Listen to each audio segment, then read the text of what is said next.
I think the first time that I really saw a work by Rembrandt Bugatti was at the TFAF art fair in Maastricht, and I was lucky to see his baboon, his Madras baboon, a couple of years ago.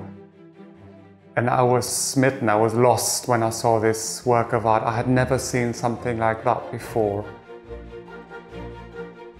And so when I started to work here in the Alte Nationalgalerie 2 years ago, I made the proposal to have a Rembrandt Bugatti exhibition, and it was accepted.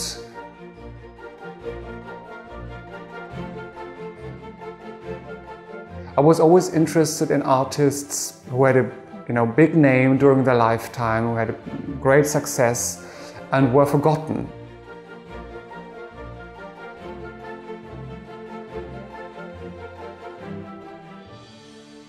In 2014 is the 100th anniversary of the beginning of World War I. He loses the world he loves, he loses the animals, he's out of money, the art market collapsed. He is, in fact, like so many others, like Franz Marc, for example, a victim of war.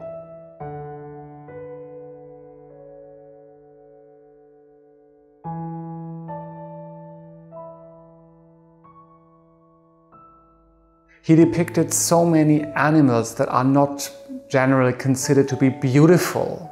Like vultures, for example, they are not beautiful animals, they're not sympathetic. It's the intensity and the energy of his work. The way he depicts the movements, the forms, the shapes of his animals.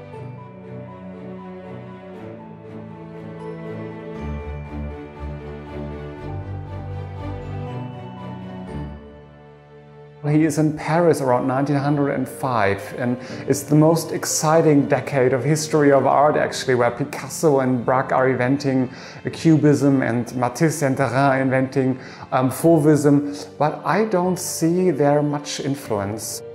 He doesn't go to the bars in Montmartre and Montparnasse, he goes to the zoo. This is really very, very special.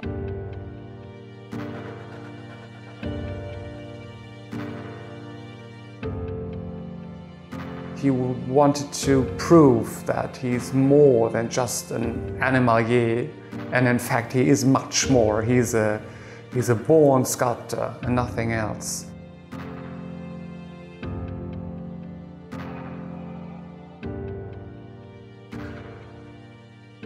At first glance it's a very strange idea to have these dialogue situations between a lion or a baboon together with a mani. But I think it's really fascinating to see how those works of art communicate with each other. Great quality always fits with great quality.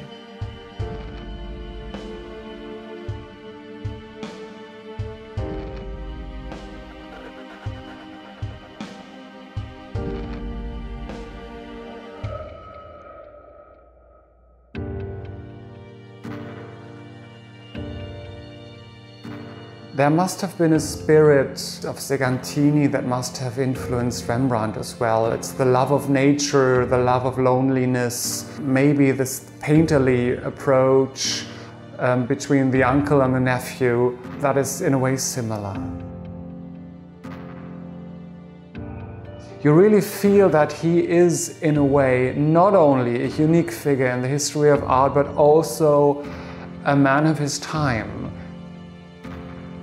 Rembrandt Bugatti clearly comes from the Impressionist tradition, and if you look at the sculpture of late 19th century Milan artists like Paolo Trubetskoy, for example, you clearly see the influence.